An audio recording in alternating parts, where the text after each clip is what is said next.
നവജാത ശിശുക്കളെ മരണത്തിലേക്ക് തള്ളിവിടുന്ന ഒട്ടേറെ സംഭവങ്ങൾ സമീപകാലത്ത് നടക്കുന്നുണ്ട്. പലതും ഏറെ ഞെട്ടിക്കുന്ന സംഭവങ്ങളാണ്. ചോരക്കുഞ്ഞിനെ കൊന്ന് കൊച്ചിയിലെ ഒരു ഫ്ളാറ്റിൽ നിന്ന് നിരത്തിലേക്കെറിഞ്ഞ യുവതിയിലൂടെ വീണ്ടും നവജാത ശിശുക്കളെ കൊല്ലുന്ന പ്രവണത സമൂഹത്തിൽ ചർച്ചയായിരിക്കുകയാണ്. ഫ്ളാറ്റിലെ 5-ാം നിലയിൽ നിന്നാണ് ചോരക്കുഞ്ഞിന്റെ മൃതദേഹം നിരത്തിലേക്ക് വലിച്ചെറിയപ്പെട്ടത്. കുഞ്ഞുങ്ങളെ ജീവനേക്കാളും സ്നേഹിക്കുന്നവരുടെ നെഞ്ചിലേക്ക് ആ കുഞ്ഞിനെ പൊതിഞ്ഞെറിഞ്ഞത് അമ്മ തന്നെ. മിനിറ്റുകളോ മണിക്കൂറുകളോ മാത്രം ജീവിതം അനുഭവിച്ചെന്ന് അനുമാനിക്കപ്പെടുന്ന കുഞ്ഞിന്റെ മൃതദേഹം കൊച്ചി കോർപ്പറേഷനും പോലീസും ചേർന്നാണ് സംസ്കരിച്ചത്. കാമുകനൊപ്പം ജീവിക്കാനും മാനഹാനി ഒഴിവാക്കാനും അമ്മമാർ കൺമണികളുടെ ജീവനെടുക്കുന്നു.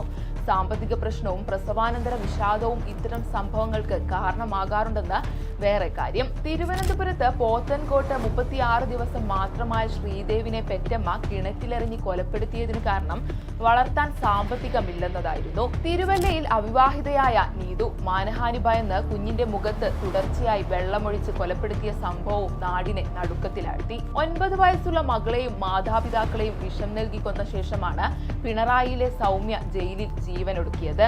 അഞ്ചുതെങ്ങിലെ ജൂലി കുഞ്ഞിനെ പ്രസവിച്ചയുടൻ വീടിനടുത്ത് കുഴിച്ചിട്ടു. കടപ്പുറത്ത് തെരുവുനായ്ക്കൾ കടിച്ചു വലിച്ച നിലയിലായിരുന്നു മൃതദേഹം. കൊച്ചി എളമക്കരയിൽ അമ്മയും സുഹൃത്തും ചേർന്ന് 1.5 മാസമായ കുഞ്ഞിനെ മർദ്ദിച്ച് കൊലപ്പെടുത്തി. ഒരുമിച്ചുള്ള സ്വൈര ജീവിതത്തിന് കുട്ടി തടസ്സമായെന്നതായിരുന്നു കാരണം. കണ്ണൂരിലെ ശരണ്യ 1.5 വയസ്സുള്ള മകനെ കടലിലെറിഞ്ഞാണ് കൊലപ്പെടുത്തിയത്.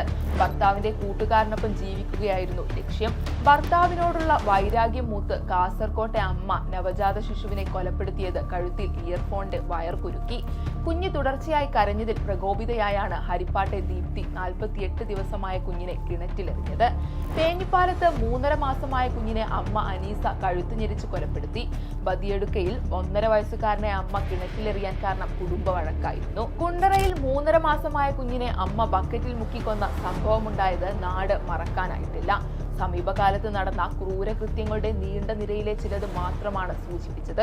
കൊച്ചി പനമ്പള്ളി നഗറിലെ കുഞ്ഞിന്റെ വേർപാട് ഈ പരമ്പരയിൽ ഏറ്റവും ഒടുവിലെത്തേതാകട്ടെ. പെരുകുന്ന കൊടും ക്രൂരതകൾക്കിടയിലും ആ കുഞ്ഞിന്റെ മടക്കയാത്രയിൽ കളിപ്പാട്ടവും പൂക്കളും സമർപ്പിച്ച് വിതുമ്പിയ മനസ്സുകളിൽ നമുക്ക് പ്രതീക്ഷ വയ്ക്കാം.